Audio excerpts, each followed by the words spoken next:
Welcome to Center of Math's basic series on field theory. Today we're going to talk a little bit about integer polynomials and factorization. So first we're going to talk about Gauss's lemma.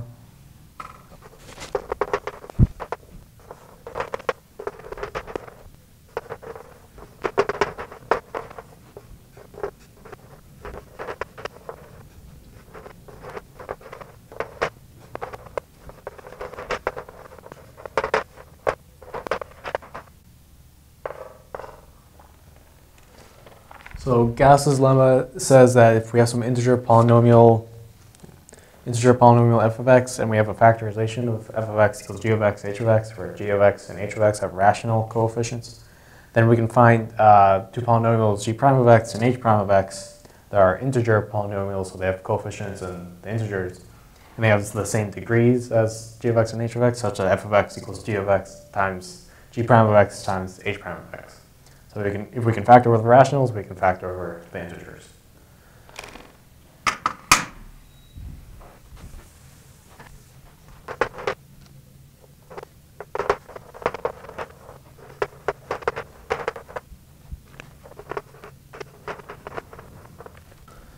So first we need to note that if we have two polynomials, g prime of x, h prime of x, that's such that if we multiply them together, they're congruent to 0 modulo p. So that means if we multiply all these together, their terms, each of the terms will be divisible by p. That implies one of g prime of x or h prime of x has to be congruent to 0 modulo p. So one of these already has all their coefficients divisible by p.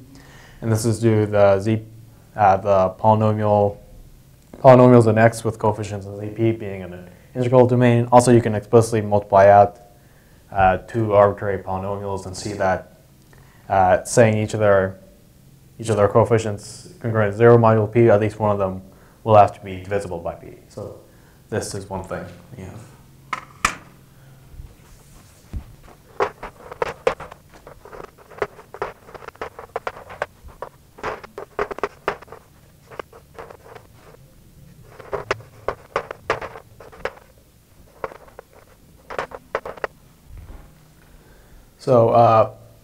So we're going to assume we have some polynomial f of x. We can factor it as g of x times h of x. F of x is an integer polynomial. G of x, h of x are both rational polynomials. So looking at the coefficients of g of x, h of x, because we have a finite number of coefficients, take the least common multiple of the denominators, or look at the denominators. We know we can multiply it by some number such that all the fractions in front of indeterminate in front of x, they'll all become integers. So we have some m such that we have m times g of x is then an integer polynomial, and some l such that l times h of x is an integer polynomial. So that means m times l times f of x is equal to m times g of x times l times h of x, and calling m times g of x, g prime of x, l times h of x, h prime of x. This is then two integer polynomials multiplied together, and each of these polynomials has the same degree as normal g of x and normal h of x. And so the last step here is note that take any prime such that prime p divides m times l, so p divides m times l. Take this whole thing modulo p, so we have g prime of x, h prime of x congruent to 0 modulo p. From what we previously saw, one of g prime of x or h prime of x must be congruent to 0 modulo p, so they must all be divisible by, all their coefficients must be divisible by p. So we can divide out that prime from both sides, and then we'll still be left with integer factorization on the right side and one less prime on the left side in this ml term. And so we can just keep doing this until we get rid of all the ml terms, and we'll have our desired factorization.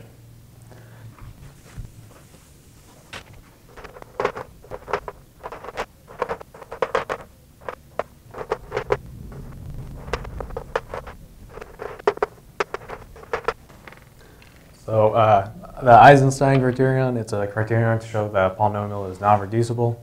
So we have some arbitrary integer polynomial f of x equals an x of n plus an minus 1 x to n minus 1 plus a0, such that p divides all of the a's except for an, and p squared does not divide a0.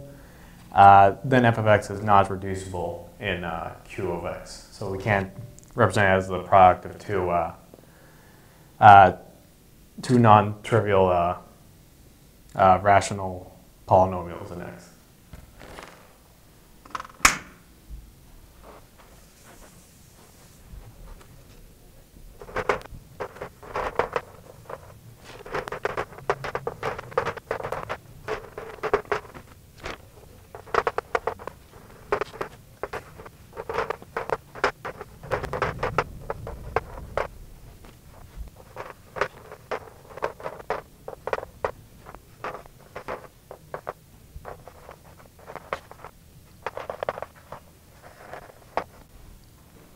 So f of x is an integer polynomial, so if it's reducible over the rationals, if it's reducible over the integers. So assume it's we can represent f of x as g of x times h of x, g of x and h of x both have degrees greater than or equal to 1. So we're writing g of x equals bix, sum of bixi, h of x, sum cj, xj, down to c0. First note, explicitly multiplying these, we have a0 equals c0, b0. So without loss of generality, we'll assume p divides c0. It has to divide 1 and only 1. If it divided both, a0 would be divisible by p squared, which would be an issue. So assume p divides c0. Next, we're going to look at a1. a1 equals c1, b0 plus b1, c0.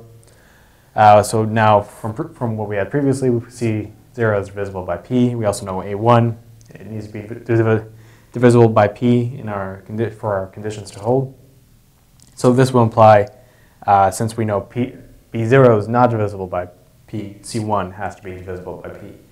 And so we can continue in this fashion, doing it for a2, a3, etc., and going all the way up to cj. So since we assume the degrees of the polynomials are each greater than or equal to 1, we have some sums. aj is congruent. aj equals b0 cj plus b1 cj minus 1, etc. At least b0 and b1 will not be 0. The rest might be 0. And so from this, we'll have aj is congruent to 0 modulo p. But this just implies that our whole polynomial h of x is congruent to 0 modulo p, which implies f of x is congruent to 0 modulo p, which is not true since we assumed p does not divide a of n. And so that's a contradiction, and so that proves the Eisenstein Criterion. Thanks for watching. Please check out centermath.org, check out our blog, and follow us on Facebook and Twitter. Thank you.